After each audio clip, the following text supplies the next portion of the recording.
Marvel's been around forever. From classic comics to the epic moments in the MCU, these iconic characters are loved by many.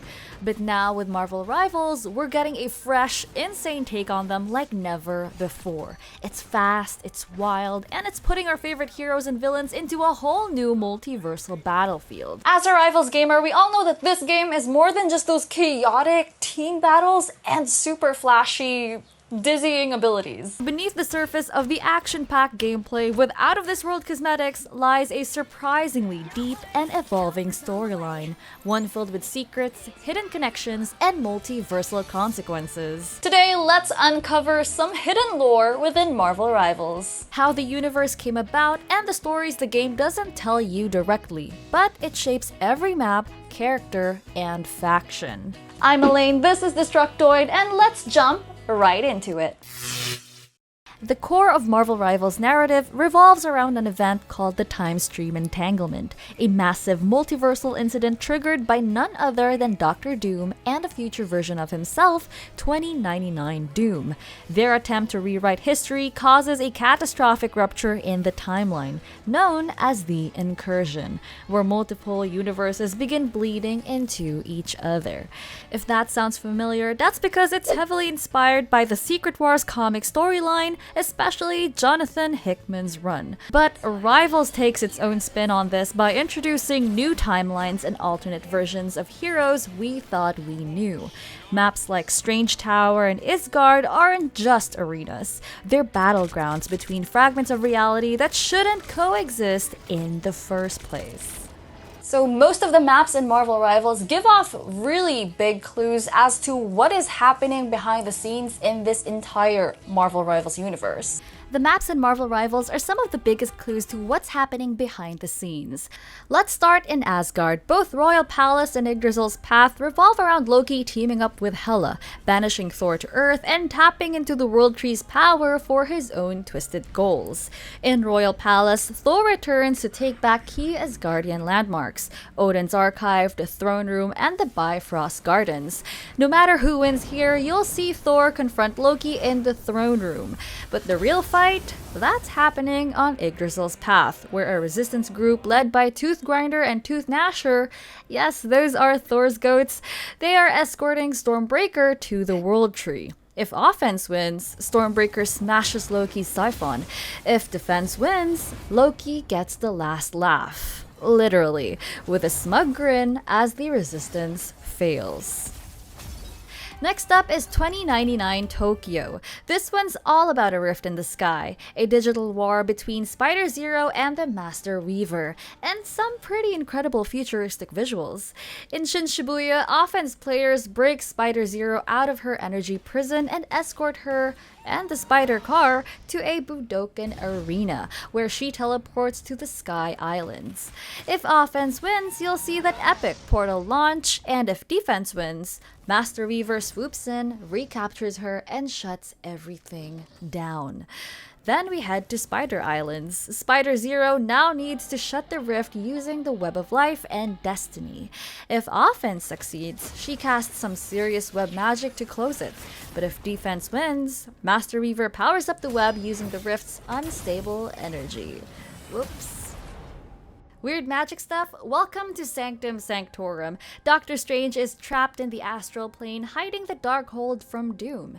He beats Khonshu in a strategy game, but Khonshu tries to steal the Darkhold anyway. In the end, Wanda pulls Strange out, accidentally scattering the Darkhold's pages across New York. And this leads directly into our next map. Midtown's chaos is peak Marvel. Dracula's taken over New York City, and two hero squads are fighting over how to fix it. If you're an offense, you're Team Fantastic Four, helping Mr. Fantastic scan for the lost Darkhold pages. If you're on defense, you're with Moon Knight and Iron Man, trying to stop the scan so they can cast the Montesi formula and erase all vampires. If offense wins, Herbie uploads the data, giving Wanda and Strange what they need to fix the time stream. And if defense wins, Moon Knight blows up the Fantasticar and Herbie nopes out, leaving the Darkhold pages unclaimed. Sounds super messy. Alright, things get a bit sticky in Symbiotic Surface, a map set on the prison planet of Klyntar. Null is trying to break free by absorbing a celestial soul. Now the Guardians, who were sent by Wakanda, and Venom are now trying to stop him. If defense win, Venom takes over the convoy and crushes it. And if offense wins, the convoy reaches Null's prison, and Null is released. Spoiler, that victory cutscene with the Guardians? Yeah, that's them losing. Alright, this one is a bit wild. Hell's Heaven is split across 3 maps in a Hydra base in Antarctica. Bucky investigates Hydra's weird time stream experiments where one lab builds super soldiers, another brews the serum, and a third releases a tentacle monster. It's not just any tentacle monster, it's a Kraken. Yep, classic Hydra. You'll see Bucky either mind-controlled and opening the door for the beast if you lose, or the door collapses to rubble, sealing the monster away if you win. Honestly, this map is a bit dark, a bit twisted, and it does give me the creeps.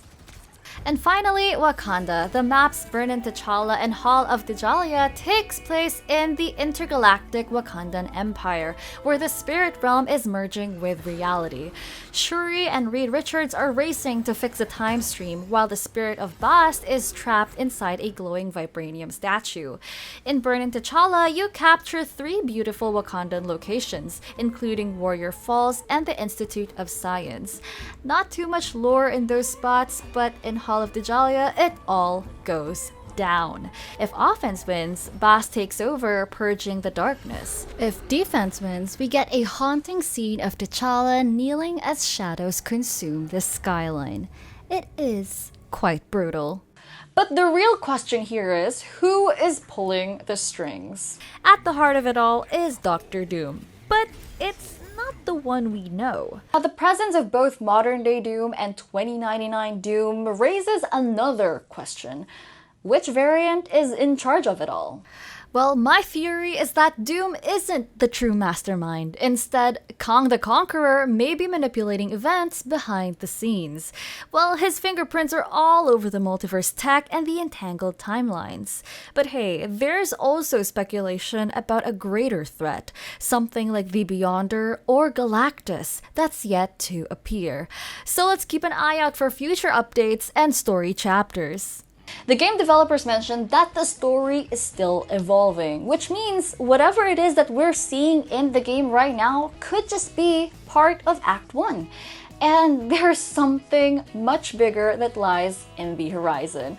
So that makes Marvel Rivals super exciting because it adds an edge to it. Aside from the MCU, TV shows that we know and love, and the comic books, Marvel Rivals is something fresh, is something new, and it brings in new possibilities, new crossovers, and the cool thing is new skins for us to look forward to, new universes to explore, and new interactions within characters that we already know and love. So next time you log into Marvel Rivals, remember you're not just fighting for control points or playing with your friends. You're part of a collapsing multiverse full of mystery, betrayal, hidden truths, and some pretty spicy summer cosmetics. Oh yeah. Every map, every character variant and story, every voice line, it all builds towards a larger story arc that's still unfolding. And you know what? We're all here for it.